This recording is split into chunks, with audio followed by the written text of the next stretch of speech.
Tom Hardy returns to the big screen as the lethal protector Venom, one of Marvel's greatest and most complex characters. One note joke has never been so aggressively annoying. In defense of director Andy Serkis, succeeding Ruben Fleischer, Venom, Let There Be Carnage is doubling down on what moviegoers apparently liked about the first tonal disaster. The kindest thing that can be said is that this time the experience is intentionally going for camp and not confused, baffling mess that saw people convincing themselves it was meant to be silly. However, it's still misfire of epic proportions. Flickering Myth 300 by 250 dynamic article pages. 5F71D7C76C15BF5628836A80.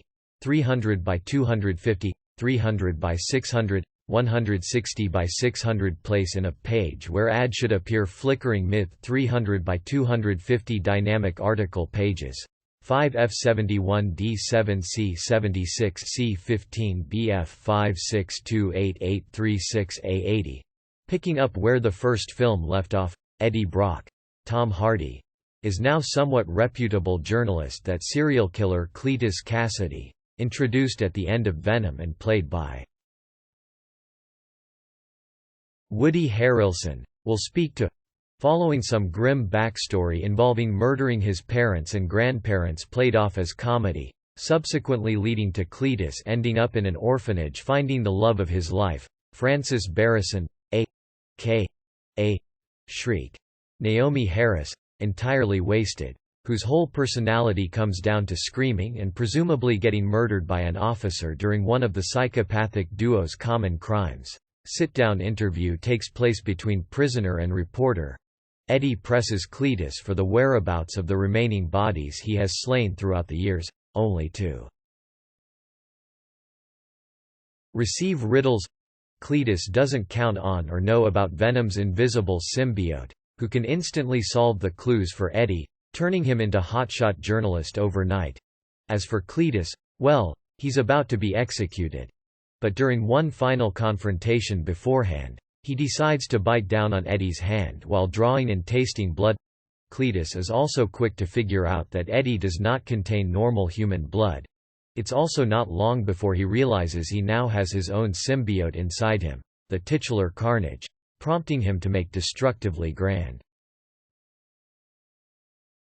exit. That's the basic setup for Venom. Let There Be Carnage, which quickly turns into single night of, well, carnage.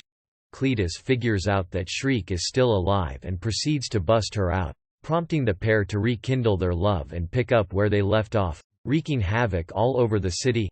Of course, none of this is down with any style or characterization, instead coming across as Andy Serkis, using script from Kelly Marcel, working the general story outline out with Tom Hardy himself. Told Woody Harrelson to do natural-born killers but with superpowers. It's all just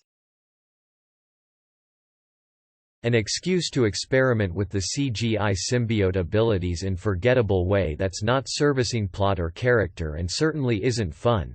There is an interesting dynamic in that the shrieking is powerful enough to damage the symbiote.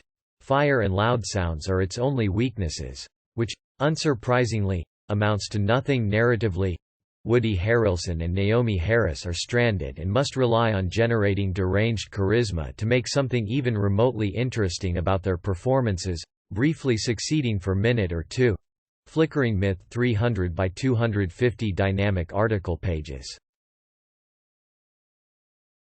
5F71D76C15BF5628836A80.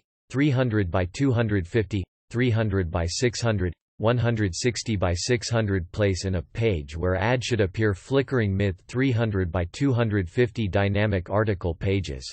5F71D7C76C15BF5628836A80.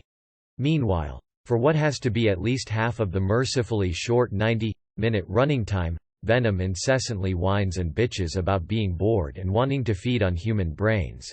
He has grown tired of his alternative sustenance of chickens and chocolate. In between that, There's plenty of lame visual gags, such as Venom making breakfast or taunting Eddie in public to degree where he usually talks back and looks as if he is crazy person having conversations with himself. The arguing eventually comes to head, causing the collective unit to split apart and go their separate ways, unknowingly right before Carnage is unleashed. Semi-competent film would spend its second act exploring how these characters fare without one another. Not that want to see that given the current quality here. In this rushed and incomplete mess, Venom feeds on few brains at club while Eddie realizes what's happening on the news. As a result, he contacts his former partner Anne, a returning Michelle Williams, who surely has something better to do than spending even 5 minutes here, who has to get in touch with Venom while Eddie is arrested for seemingly always being near any destruction that arises. And when she is not doing that, she's usually awkwardly criticized for breaking up with Eddie and being engaged to Doctor played by Reed Scott. Flickering Myth 300 by 250 dynamic article pages. 5F71D7C76C15BF5628836A80, 300 by 250, 300 by 600, 160 by 600. Place in a page where ad should appear. Flickering Myth 300 by 250 dynamic article pages. 5F71D7C76C15BF5628836A80. Anyway, the conflict is resolved in matter of minutes. The structure here is non-existent and flat-out embarrassing, leading into special effects-filled battle inside Cathedral. In flabbergasting move, Cletus also voices frustrations that no one ever bothered to ask why he murdered his family or learn about the abuse inflicted on him. Venom. Let There Be Carnage takes the most effortless approach in trying to give these characters shred of depth, and in doing so, comes across as slightly offensive even packaged with all its proud stupidity. It's never funny. The climactic fight is largely forgettable outside one nifty-looking shot, and there's barely story to speak of. It's the cinematic equivalent of throwing anything and everything at the wall at 90 miles per hour. Venom.